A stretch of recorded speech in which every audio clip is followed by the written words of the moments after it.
In this video, I'm going to explain to you the significance of yesterday's Kraken release, and I'm also going to show you that even without vote flipping or vote shifting with Dominion servers, even if we just talk about the process crimes and illegal ballots, that there are enough ballots out there that are illegal that Trump can flip Nevada, Arizona, Georgia, Pennsylvania, Wisconsin, and Michigan. And we're going to start right now.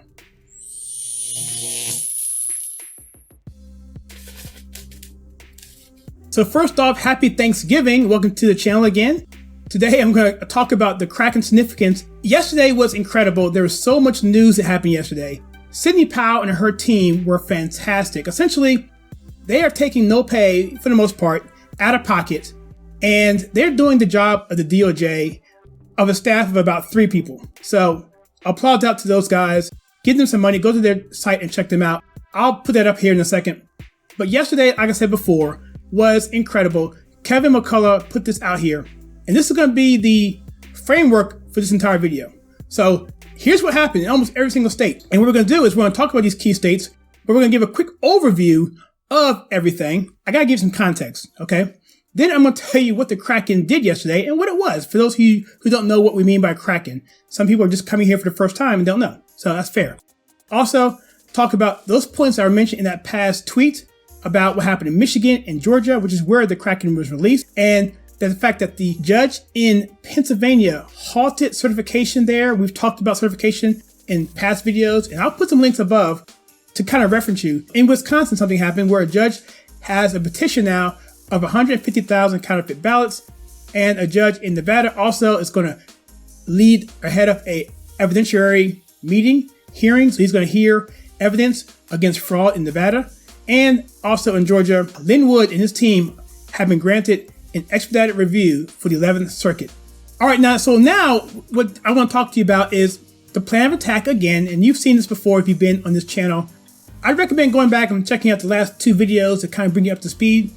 But for those who just now seeing this, Trump's campaign is going after this in 2 facets. One is a legal facet, and the other is a state legislative facet. I'm not going to talk about that. Check out yesterday's video involving decertification, and that'll explain all of that. But the legal side deals with fraud and improprieties, and that specifically is about taking states and flipping them the right way based on bad ballots. So again, take the legal ballots that were done fraudulently or they were done past the deadline. That's what we're going to be referring to what I mean by flipping states for Trump. And so now we're down to the statement, the Kraken is unleashed, or the Kraken. What is that? Well, Sidney Powell's the lead attorney on this. And what she said in an interview, I believe it was with Newsmax, that she had so much evidence that it was going to be biblical proportion. And she used the term, I'm going to unleash the Kraken. And the Kraken is a mythological character. Essentially, it's a monster. It's a weapon of mass destruction. So she's using that as a parallel to the kind of damage she's going to do with the data that she's going to release. And last night, that's exactly what she did. She released it late last night in Georgia. It was about 104-page filing, which was just massive. And then in about a couple hours later, she unleashed one for Michigan as well. That was about 75 pages. I downloaded both of them, started going through them. There is so much stuff here. It is incredible. I'll leave other people to talk about that. We may do a video on what's actually in there, but what I'm about to cover here in the Michigan side and the Georgia side in this video, I'm pretty much sure that these are going to be included in these filings. Here is her website. It's defendingtherepublic.org. She's doing this independently, not associated with the Trump campaign. She was never a lawyer to Trump. She was never on retainer for the Trump campaign. This is done independently with her own dime. So go out there and send her some love and some money. You can also check out all these filings there as well on defendingtherepublic.org. First state we're going to talk about is Georgia. Georgia, if you've been on this channel before, you know. Now, the first thing that Kevin McCullough said was this is from yesterday. A judge in Georgia granted an expedited review.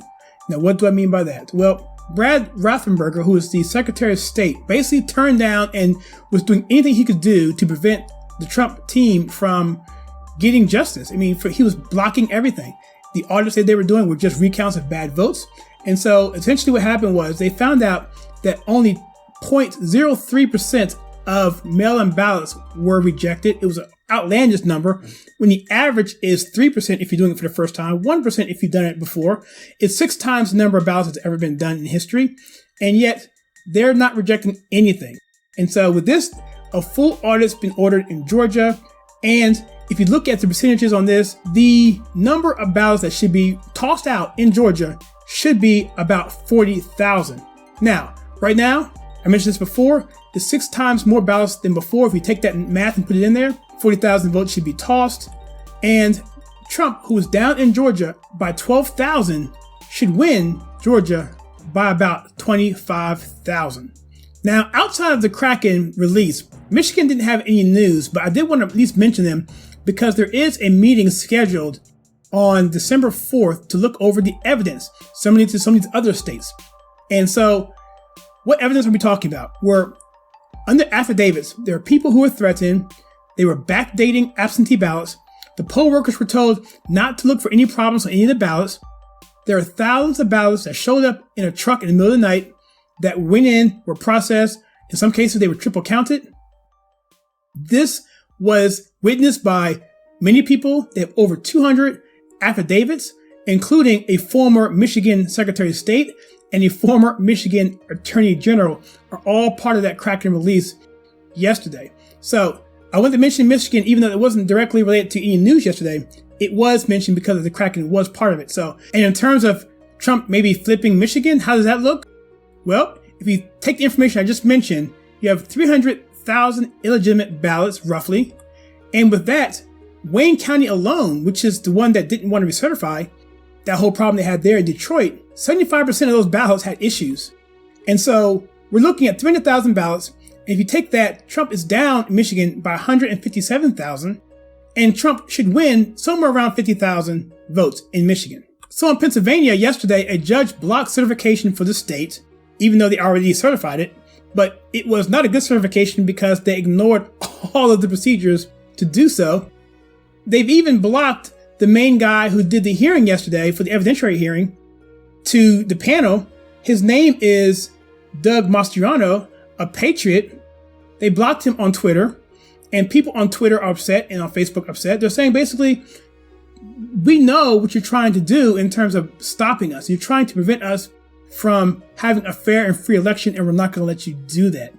And so with Pennsylvania, in terms of Trump possibly flipping Pennsylvania, you have to understand there are thousands of provisional ballots that were falsified.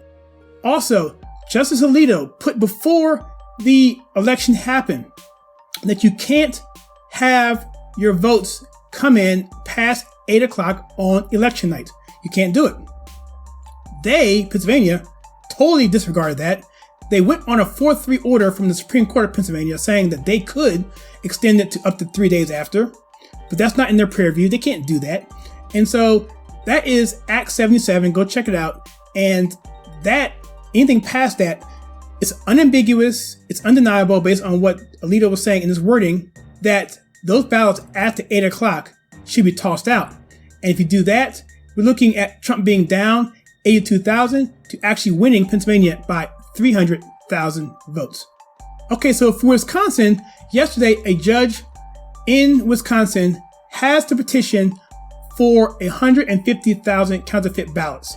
Now, a petition essentially means it's the same thing as a lawsuit, same thing. They call it petitions in Wisconsin, but this is dealing with the 150,000 ballots that are happening there.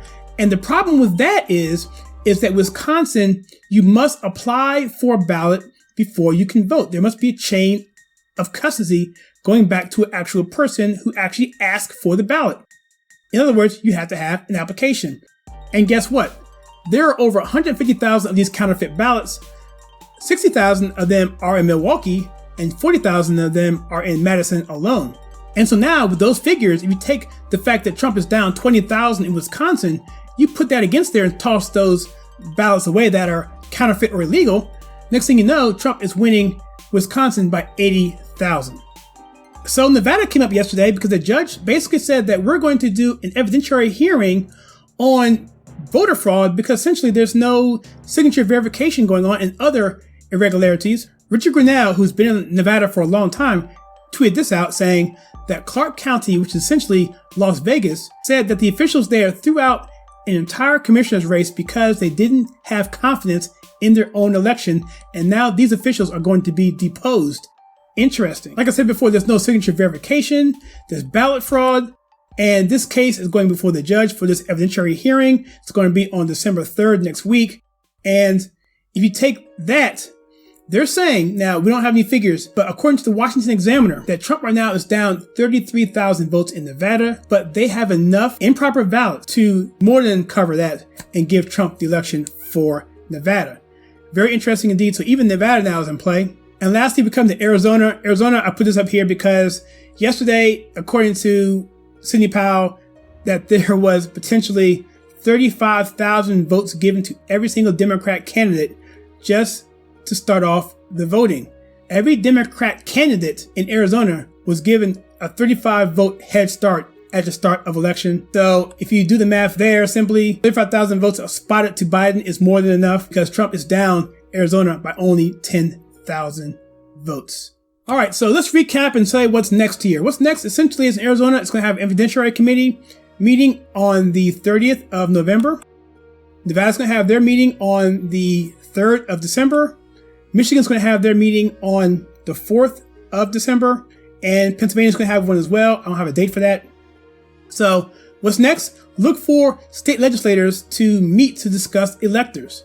Look at the video I had before about certification and how it is up to the state legislators to determine certification for a state. You have the State Board of Election and the canvassers that can certify the actual activity of that. But in effect, it's the constitutional obligation and duty of only the state legislators to do the certification in their act of appointing electors. If they appoint electors, they certify it. If they don't appoint electors, they don't certify it. And it goes to the House of Representatives and gets decided there per the 12th Amendment. In case you're wondering what happens there, essentially it's one state gets a vote. So every state's equal, 50 votes. Whoever gets 26 wins. Trump has 31 states that are controlled by Republicans. So he would have the advantage because Biden would only have 19. I looked at this, worst case scenario, I see Trump getting 26 at a very, very minimum. So that's where it goes from there in case of that. Watch and see if the narrative changes. If we see people saying that Trump is trying to steal the election, if we see that, then we know that Trump is winning or going to win because now they have to save face, okay? That's going to be the next narrative. The first narrative is Joe Biden is president-elect. The next narrative is Trump is stealing the election. I did a video on that as well. I'll put a link above on that. Now, the important thing is this. What do you think? Do you think Trump and his team are going to be able to flip some of these states? He only really needs 3 to do it. Or do you think the most likely scenario is that the state legislators are going to just not certify and send electors to the House and therefore it will get settled there? I'd be curious to know what you think. Please comment below.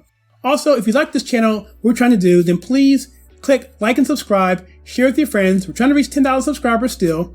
And so if you like what we do here at the channel and you want to support us, then please click that join button to find out how to do that. With that, I'll see you guys next time.